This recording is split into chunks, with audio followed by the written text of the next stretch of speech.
This is the Taida big valve intake, and for a 33 right here,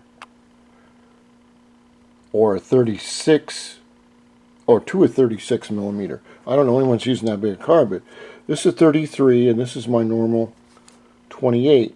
You can tell the difference in size. I haven't used this. Both of these are Sudco. All of them, everything matches. You can see right here. The serial numbers are put in with a computer printer or something like that.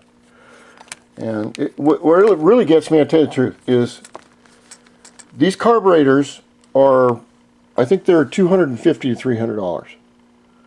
Okay, a real one. But they make fakes that look so close that you can't tell. But this one guy, he gets upset because he pays $59 for a real one, okay? And comes out to find out it's a copy. I mean, come on, dude. What do you expect for that? So you know what the seller did on eBay? The seller gave him his money back and then went and bought a $300 one and sent it to him. And that's just, you know, it's one thing making mistakes. Another thing is when you're, you know, double or triple dipping. Okay, as I stated, we are going to take this apart. If you've never taken apart a reed valve cage, that's what this is. The reed valve cage holds the reeds. You will need a Phillips screwdriver, one that fits.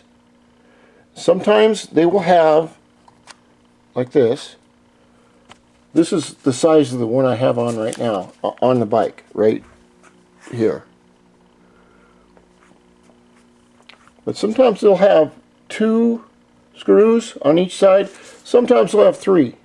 But before you go and get that, if you're going to take these apart, please get yourself some blue thread locker. Somebody must have been on dope when they figured this out, because it's a red container and it's got blue in it. This one is blue and it's high strength red. The only difference between two of these is the blue you can take off with a wrench. The red, you have to put a heat gun on the bolt to get it off, or it will not come off.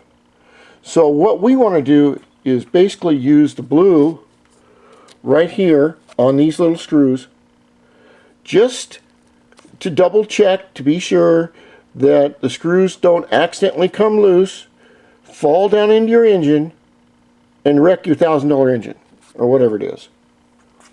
Now, if you're not sure what we're going to find, when I take these apart, and they gave you these spare reed valves, reed material. These are metal for some reason, and these are cheap plastic, and they tell you it's Kevlar. It's cheap plastic. We're going to find this. We're going to find the steel little springs, which are these little metal pieces right here. There is 4 of them, as you can see. And we'll have the reed stops. These are what's called reed stops. Some reeds have them, some reeds don't. Some reed cages have them. What they're designed to do is that when you're under high acceleration, the reed valve may tend to open too much, like this here. It'll open all the way back to the stop. That's the stop right there. So that is used so your reeds don't flutter all over the place. The one problem with reeds and reed valve material, this is why I always suggest you use Boysen. Boysen is the best. Is that at high speeds, these reeds have to open and shut so crisply, so rapidly, that if they lose their place, or if they stutter, or if they open at the wrong time, your power band ends.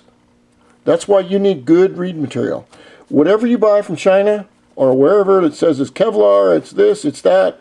No, it's cheap-ass plastic that looks like Kevlar.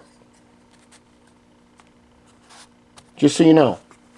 So I'm going to take this part, and on the next video, and then we'll take a look at everything, and I'll show you what an expert does in order to fine-tune your reeds. I'm not going to do it, but I'll show you what can be done according to the two-stroke books. Okay.